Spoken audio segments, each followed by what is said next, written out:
Hello students, मैं विवेक वानखेड़े और हम यहाँ पे पढ़ रहे हैं statistics for economics class 11th का।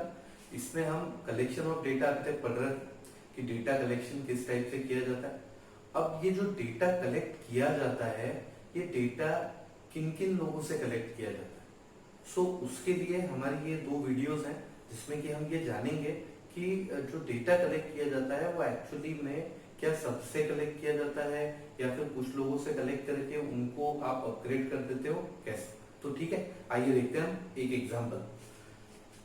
ओके, इस एग्जांपल के हिसाब से 10,000 स्टूडेंट्स हैं किसी एक कॉलेज में। 10,000 स्टूडेंट्स हैं और उन 10,000 स्टूडेंट्स के मे बी आपको किसी की चीज की इन्वेस्टिगेशन करनी, मे बी आपको उनके करियर ऑप्शंस के बारे में स्टडी करना है। तो एक एग्जांपल ले लेते हैं कि उनकी करियर प्रायोरिटीज क्या है। वो ग्रेजुएशन के बाद पोस्ट ग्रेजुएशन करना चाहेंगे या फिर वो ग्रेजुएशन के बाद जॉब करना चाहेंगे। तो ये एक इन्वेस्टिगेशन। ओके, अब इस इन्वेस्टिगेशन में जो इन्वेस्टिगेटर है यानी कि जो रिसर्च कर रहा है, उस रिसर्चर के पास क्या ऑप्शन। उस रिसर्चर के पास पहला ऑप्शन है जिसमें कि वो सारे के सारे 10,000 लोगों से कांटेक्ट करे, हर एक स्टूडेंट से पूछे कि भाई आपका करियर प्रेफरेंस क्या है, क्या आप ग्रेजुएशन के बाद पोस्ट ग्रेजुएशन करना चाहेंगे या फिर आप ग्रेजुएशन के बाद जॉब करना चाहेंगे। इस तरीके से वो पूरे 10,000 लोगों से डेटा कलेक्ट करे। एक तो ये पॉसिबिलिटी है। दूसरी पॉसिबिलिटी है, क्या कोई और पॉसिबिलिटी है? हाँ है। दूसरी पॉसिबिलिटी है जिसमें वो 10,000 लोगों में से कुछ लोगों को सिलेक्ट कर लेगा और उन कुछ लोगों से आंसर्स मांगेगा, और ये जो उसने सैंपल लिया था कुछ लोगों का, 10,000 में से कुछ लोग निकाले, 1,000 फॉर एग्जाम्पल, 1,000 लोगों का रिसर्च किया। क्योंकि 10,000 लोगों का रिसर्च करने में टाइम भी ज्यादा लगेगा, एफर्ट भी ज्यादा लगेगा, तो उसने 1,000 का रिसर्च किया और 1,000 के रिसर्च से जो भी रिजल्ट आया उसको जनरलाइज किया बाकी के 10,000 जो टोटल बाकी के बचे हुए 9,000 उनके। तो ओवरऑल 10,000 का जो रिजल्ट है उसने उस 1,000 के एनालिसिस से निकाल लिया।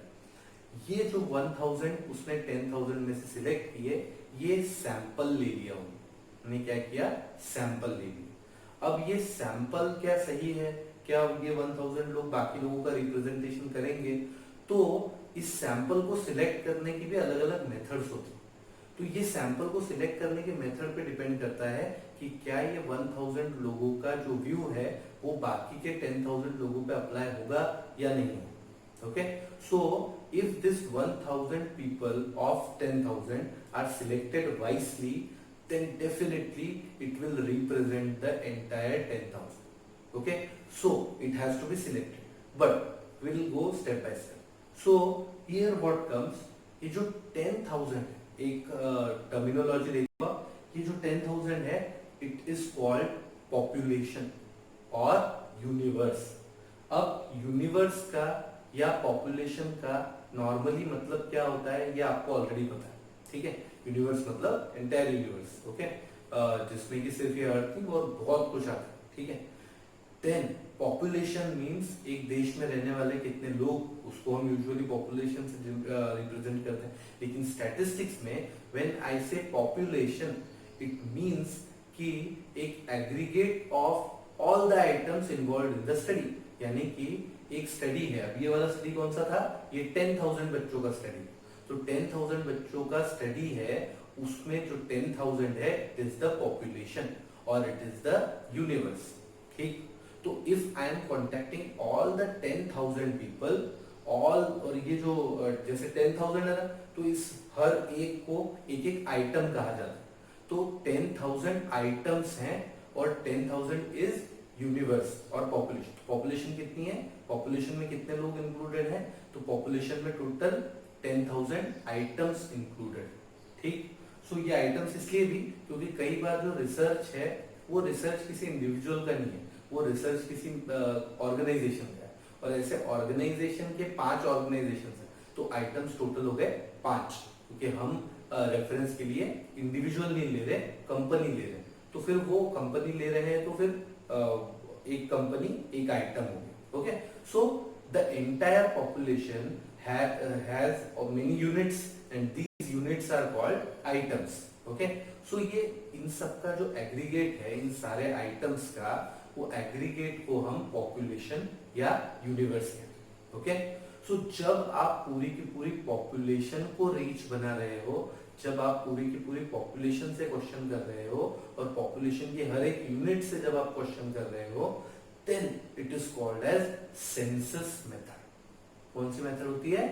Census method. और when you are contacting only few items out of the 10,000 में से कुछ आइटम्स को ही कांटेक्ट कर रहे हो, से 1000, तो ये जो है it is called sample method और सैंपलिंग मेथड। तो ये सैंपल मेथड में क्या है? सैंपल लिया, उनका रिसर्च किया और उसको जनरलाइज कर दिया सबके। तो हमारे सेंसस मेथड में क्या बेनिफिट है? भी कुछ अपने बेनिफिट्स है, हर आइटम से कांटेक्ट किया।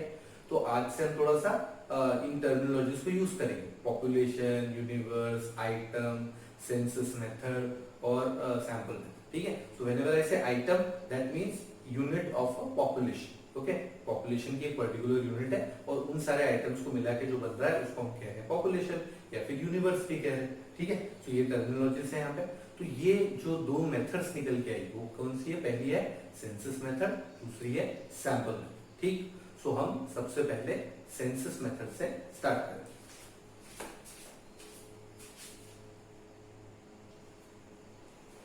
ये सेंसस मेथड, ये सेंसस मेथड देखो आप, सेंसस मेथड और सैंपल मेथड ये भी क्लासिफिकेशन है डेटा कलेक्शन का, लेकिन ये बेस्ड है रिस्पोंडेंट्स के बेसिस कि कितने नंबर ऑफ रिस्पोंडेंट्स तक आप रीच बना रहे हो।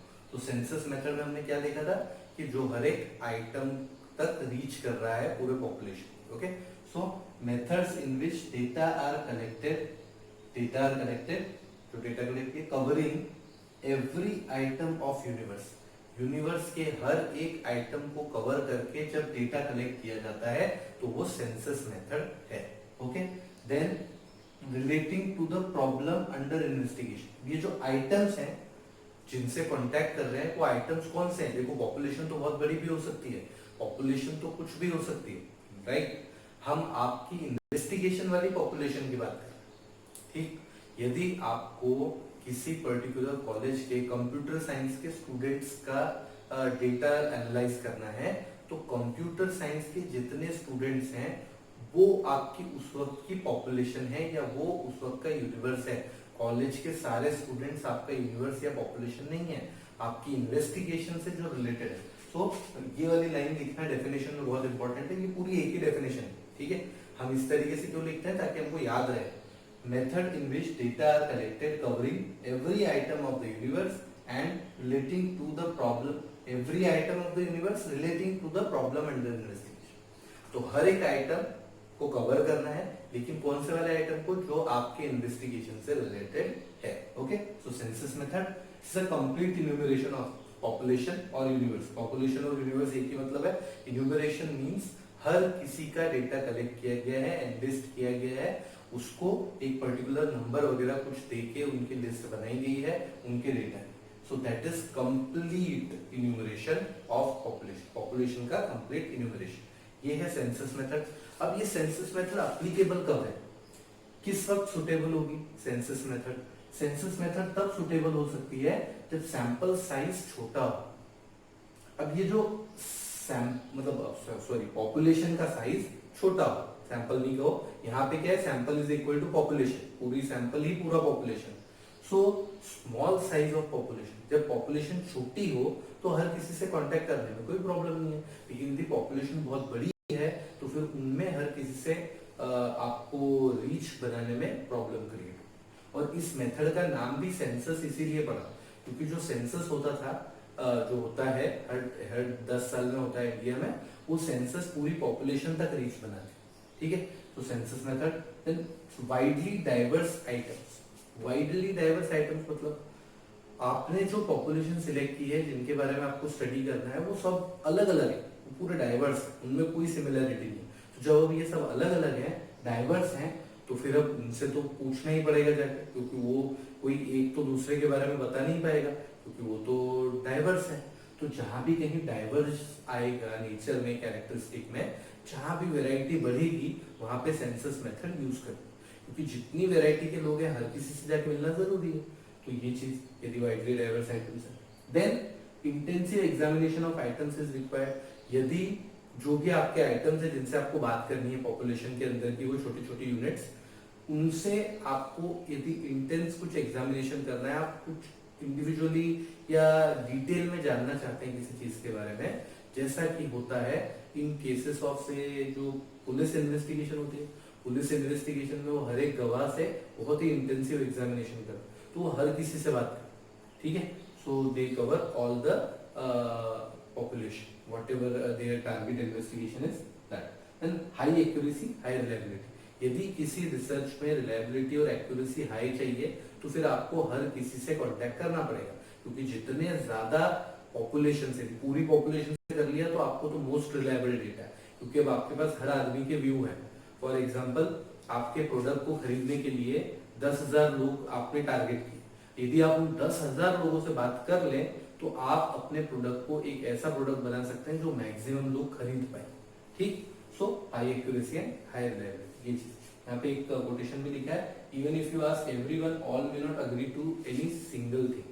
सर जरूरी नहीं है कि आप सेंसस मेथड सबसे बात कर रहे हो तो आपको कोई कॉमन सॉल्यूशन मिल ही जाएगा उसमें, लेकिन यदि आपको सबके व्यूज पता है तो आप एक कॉमन कुछ ऐसा सॉल्यूशन निकाल सकते हैं जिसमें नुकसान कम से कम, थोड़ा बहुत नुकसान तो होना ही है, क्योंकि इकोनॉमिक्स है ही इस बारे में। तो रिसोर्सेज का एलोकेशन करेंगे तो कुछ लोगों को ज्यादा मिल जाएगा, कुछ लोगों को कम मिलेगा, और ऐसा कभी ना कभी होगा ही कि गवर्नमेंट किसी भी चीज में इन्वेस्ट करेगी तो कुछ लोगों के लिए वो बेनिफिशियल है, कुछ लोगों के लिए वो थोड़ा सा लॉस मेकिंग है, लेकिन that decision has to be made and this is why economics is actually difficult, क्योंकि people element is involve, human element उसमें इन्वॉल्व।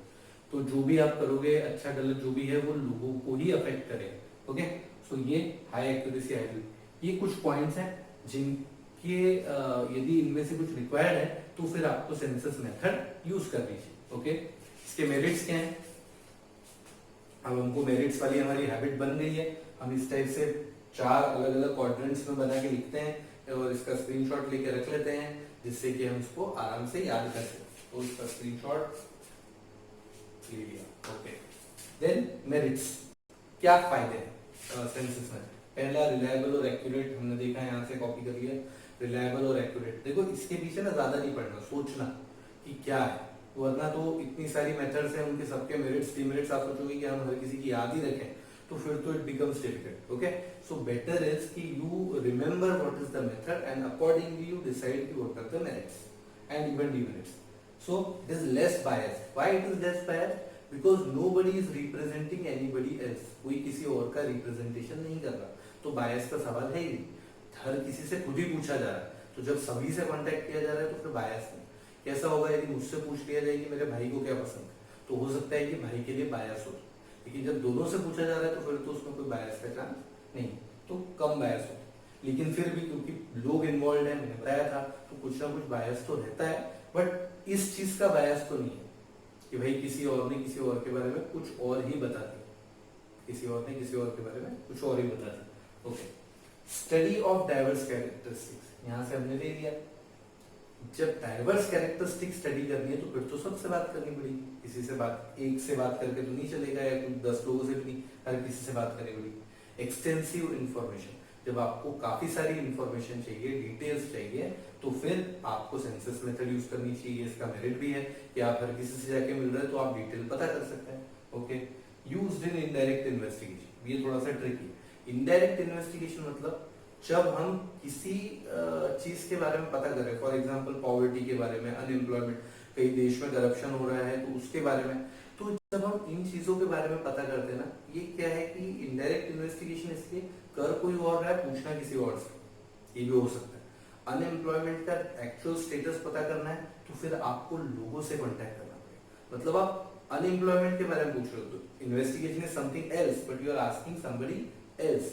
हो सकता है कि आप एम्प्लॉय से पूछो, हो सकता है कि आप एम्प्लॉयर से पूछो, लेकिन जब आप सबसे पूछ लोगे तो आपके पास एक ऑथेंटिकेटेड और रिलायबल डेटा है, सभी के व्यूज हैं, तो आप उसके बेसिस पे फिर अपना आगे डिसाइड कर सकते हैं। ठीक, तो ये चीज। Then is a well complex study, यदि कोई कॉम्प्लेक्स स्टडी है, कोई बहुत ही ऐसा है कि आपको कोई सीधा सीधा आंसर नहीं है, आपको थोड़ी कॉम्प्लेक्स चीजों को निकालना है, जैसे साइकोलॉजिस्ट यूजुअली हर किसी से इंडिविजुअली मिलते हैं, वो इसलिए क्योंकि उनका स्टडी थोड़ा कॉम्प्लेक्स होता है, they have to study the entire case. So this are the merits of census method and finally you see the demerits. इसके डीमेरिट्स हैं, किसी भी मेथड का मैंने बताया था कि मेरिट्स भी होते हैं, डीमेरिट्स भी होते हैं, यू हैव टू चूज कि आपके इन्वेस्टिगेशन के लिए कौन सा सही है।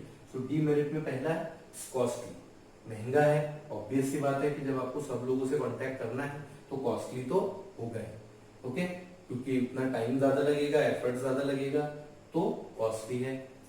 लार्ज मैन पावर, अब आपको हर किसी से कांटेक्ट करना है तो देन इन्यूमरेटर, करस्पॉन्डेंट, ये भी काफी सारे रखने पड़ेंगे, because you have to contact every single item of the population. आपको हर एक आइटम तक रीच करना है तो आपको मैन पावर भी ज्यादा लगेगी। Last, not for large investigation, बहुत बड़ा यदि इन्वेस्टिगेशन है तो उसके लिए सेंसस मेथड सही नहीं है। सेंसस अलग है, जो देश में हो रहा है वो अलग चीज, लेकिन सेंसस मेथड की जहां तक बात है, तो यदि आपका इन्वेस्टिगेशन बहुत बड़ा है और यदि आप फॉर एग्जांपल पीटर इंग्लैंड की शर्ट कितने लोग पहनते हैं, so big number, okay, so big number, it's very difficult to follow census method कि उनको कैसा लगा, ओके, तो उसमें आपको दूसरी मेथड यूज करनी पड़ेगी, सैंपल मेथड, जो हम अगली वीडियो में देखेंगे। Okay, thank you.